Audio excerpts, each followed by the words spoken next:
So you're there making this movie eventually alongside all these other terrific actors. Just to remind people, John Goodman, John Turturro, Steve Buscemi, Philip Seymour Hoffman, Sam Elliott, Julianne Moore. It's like an unbelievable cast. And David Huddleston, who just passed away, who was the big Lebowski. Yes.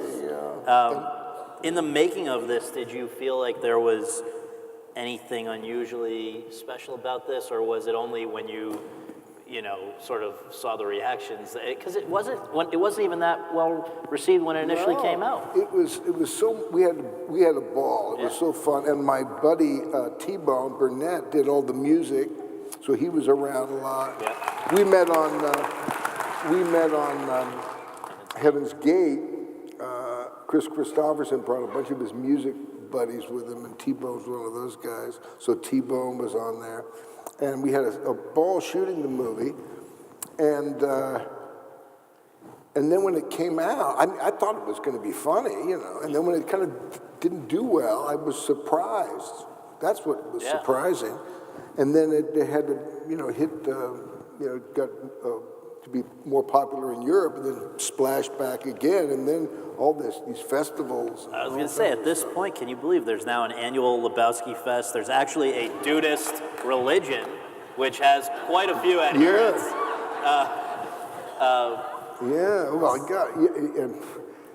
And my dear friend of mine, Bernie Glassman, is a Zen master, Jewish Zen master. It's true, that's what he is. And he's the real thing, man. Bern, out of Mezumi. Anyway, he comes up, we're at a party, and he says, you realize in many Buddhist circles, the dude is considered a Zen master. I say, what are you talking about, man? He says, well, who wrote and directed this? The Coen brothers. The Coen brothers. And he says the movie is just chock filled with all of these koans that are modern day versions of the old koans. And Bernie and his organization, the Zen Peacemakers, is all about bringing Buddhism into modern times. So Bernie says, let's write a book. I said, what are you talking about? He says, yeah, let's write a book about all the koans that are in the thing.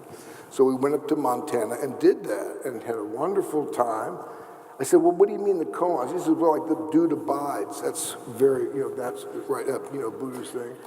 He says, shut the fuck up, Donnie. That's it. Which people are saying more and more these days.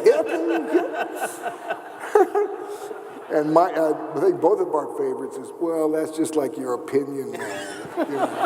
That's a big one. That's a great one. And what about this rug? What do you feel about this rug? The rug ties the room together. All these things. So we wrote this book called The Dude and the Zen Master.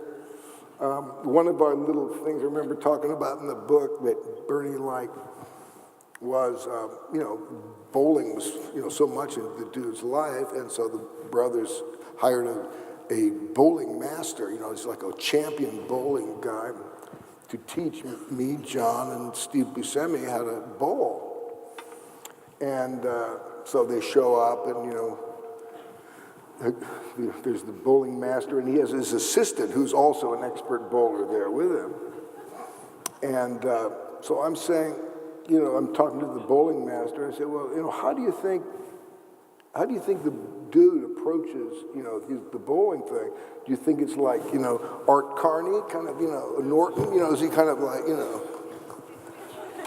got all these little things before he throws the ball, And the guy's assistant, the master's assistant, goes, like, I said, what's going on? And he goes, nothing.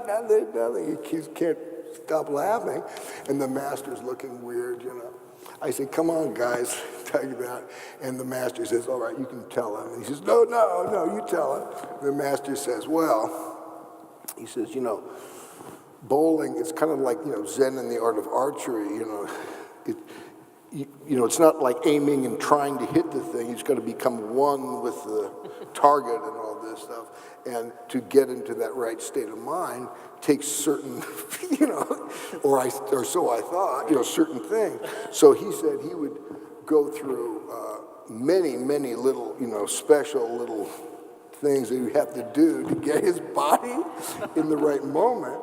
And it would be just like the honeymooners. You know, the guys on the bench would say, you know, after about 10 minutes in a big tournament, he would say, throw the ball! Yeah. So I said to him, so what happened? He says, well, I had to go to a psychiatrist for a few years, you know, and I finally figured it out. I said, so what do? You know, he says, I just throw the fucking ball. No, that's, you know, nice lesson. That's fantastic.